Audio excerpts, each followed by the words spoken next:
Good afternoon and welcome to another edition of the Lowdown. I'm Danny Vittori, and today we have on two members from We Rise, an organization here in Lynn. Thanks for coming on the show. Thank you so much for inviting us. I appreciate it. So, first question is just, can you introduce yourselves and introduce your title? Yeah, sure. So my name is Consuela Harrison. I am the We Rise program director, and next to me is... I am Stephanie Ramos. I am the clinician at We Rise. Great, fantastic. So I'll first ask just generally, what's the goal of We Rise? What is your mission?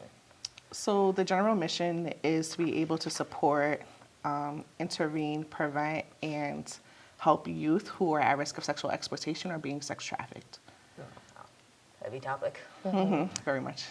And how did you both become involved in the organization originally? So before me, there was another program director, but I've been with We Rise since the very beginning stages of it, when it was actually talked about in a small room with a little committee about trying to bring this to life.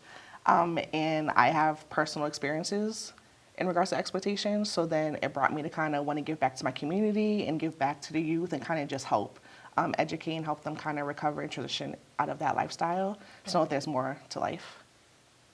Yeah, and at Centerboard, I started as an intern, and through the years, I ended up working at different residential programs that they have, which then led me to our CSEC residential program, Phoenix Rising. And then eventually, because the work is similar, I ended up with We Rise with Consuela. Great. So you rose up the ranks. You went all the way through it. That's awesome. Yeah. Oh, same here. Yeah, We same both with did. Faye. Yeah, We you both did. also did. I Yes, also she am the did. program director for Phoenix Rising too, for the CSEC program, So we residential. both wow. work at both. Yeah. Yes. So you're both in it. Oh yeah. And I noticed another thing about you is you do so much collaboration with other groups, police, emergency responders, mental health providers. Why is that so important? It's important to know how to engage with somebody. So years ago, there wasn't a law where a juvenile would be treated as they say back in the day, like a prostitute, right? And we use the word victim, we use the word survivor. They're survivors. A lot of the times, they're coerced into the decisions that they're making and what they're doing.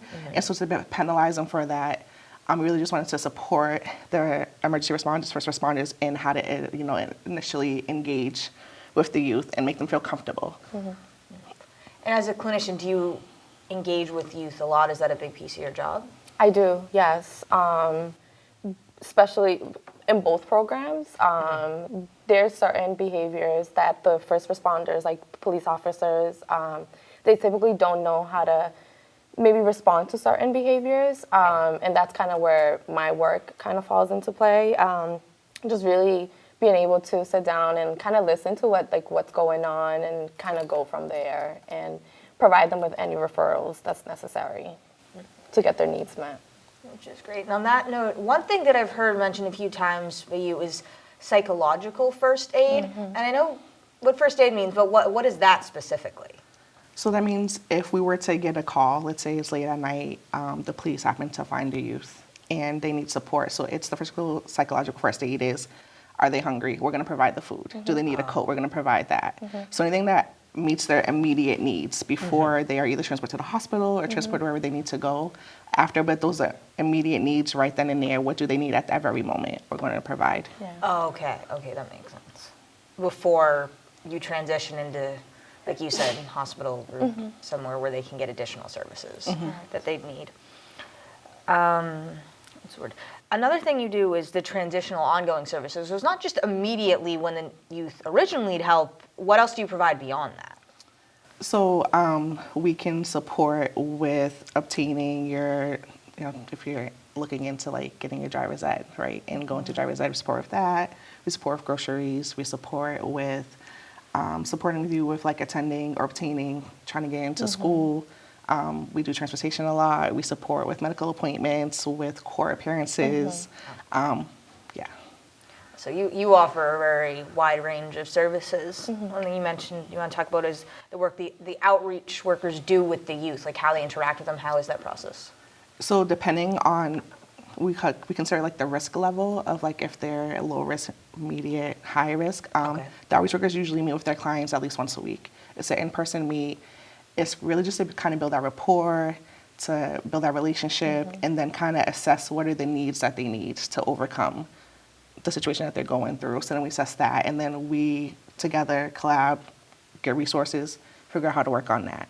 But the real work is really the outreach workers out in the streets, really go into the houses, meeting with the girls in their areas, kind of meeting them where they're at. Yeah.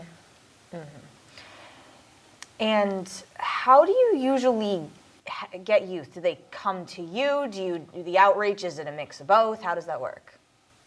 Yeah, it's a mix. So we get referrals from the programs that I mentioned that Center Board has. So we can receive any referrals from them, any programs. We also get community referrals. So it could be from schools. So like, principals, teachers, police officers, or even like friends. So we get referrals from everyone.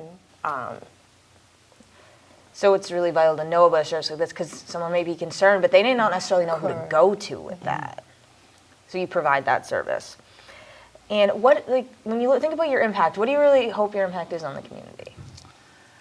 Just really bringing awareness. I think that exploitation is such oh my goodness, this is not happening here. No, it's not happening. This not in our area, but it is, especially in the Essex County. It's happening a lot. It's in our clothes, it's behind our doors, it's in our schools. It's just bringing awareness that there is programs out there to help support, and that we're here. Call us. If you have any questions, don't be afraid to ask any questions. There's no such thing as a dumb question. Just, let's have a conversation. Let's talk about it. So the knowledge is power element. Yes. You want people to reach out and really learn.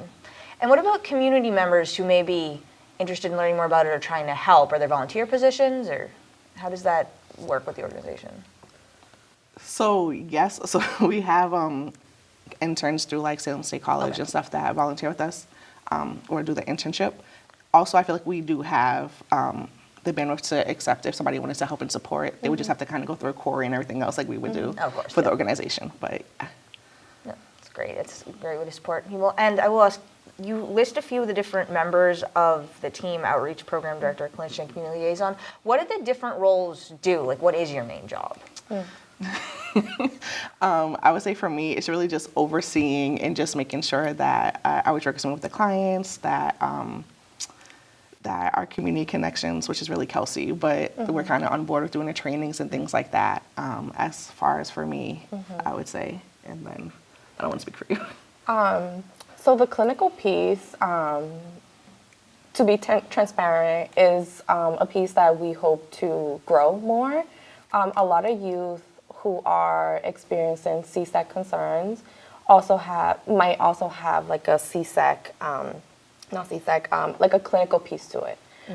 So the hope is that with me as a clinician, I am able to do the next step and really sit down and kind of just narrow down what it is what's going on, or if they can identify that, what do we want to talk about, right? A lot of the youth feel like they don't have a voice. They have so much trauma, so much going on, and they just don't have an outlet.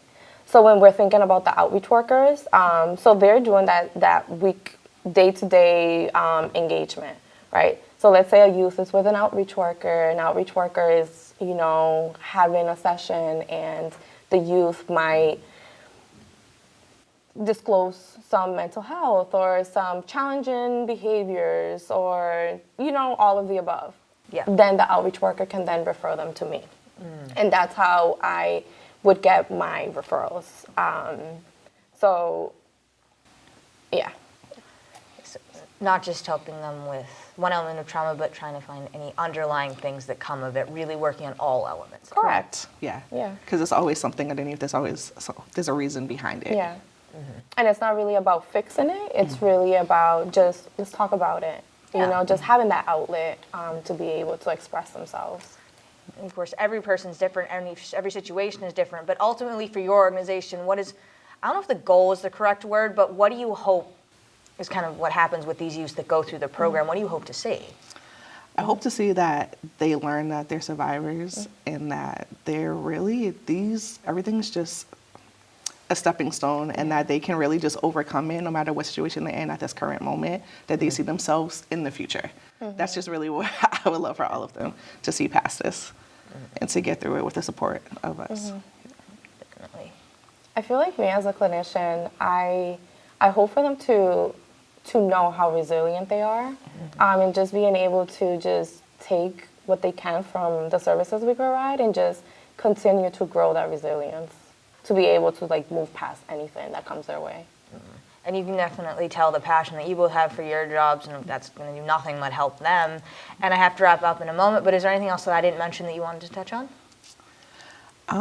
I think the only thing I can think of is that we officially have been invited to kind of start working with the schools more, so you will be seeing us a lot within the community at the schools, just trying to really get in touch and kind of just bring awareness, so hopefully soon. Yeah. Great. Yeah. Well, that's fantastic to hear. And again, thank you for coming on to share this really important resource. Thank you so much Thank for you for having us. having us. Of course, anytime. And once again, I'm Danny Vittori. This has been the Lynn Lowdown, and we'll see you next week with more guests.